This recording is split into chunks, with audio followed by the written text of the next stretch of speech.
அவர் இளைஞர் செயலாளராக வந்ததிலிருந்து தொடர்ச்சியா அவர் இந்த இயக்கத்துக்கு இளைஞர்களை அரசியல் படுத்துறதுக்கு திராவிட இயக்க கொள்கைகளை முன்னெடுக்கிறதுக்கு மிகப்பெரிய ஒரு அளவுல செயல்பாடுகளை மேற்கொள்றார்.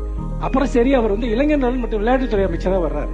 தமிழ்நாட்டை இந்தியாவினுடைய ஸ்போர்ட்ஸ் ஹப்பா மாத்துறாரு. இன்னும் சொல்ல போனா, ஒரு நாட்டுல ஒரு விளையாட்டுன்னா அந்த நாட்டை தான் திரும்பி பார்ப்பாங்க. ஆனா இன்னைக்கு தமிழ்நாட்டை உலகமே திரும்பி பார்க்குது. சர்வதேச விளையாட்டு போட்டிகளை இன்னைக்கு தமிழ்நாட்டில் அவர் நடத்துறாரு. அது ஒரு பக்கம்.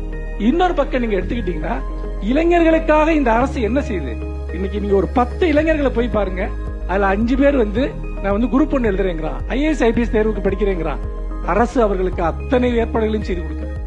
நான்காவது திட்டத்தின் மூலமாக எல்லா விதமான நவீன தொழில் பயிற்சிகளையும் கொடுத்து இன்னைக்கு வேலை வாய்ப்புகளை உருவாக்கிட்டு இருக்கோம். இதெல்லாம் யாருக்காக பண்றோம்?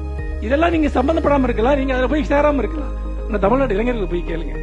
அப்போ தொடர்ச்சியாக இளைஞர்களுக்காக தமிழ்நாடு முதலமைச்சர் போராடுகிறார், இளைஞர்களுக்காக துணை முதலமைச்சர் போராடுகிறார்.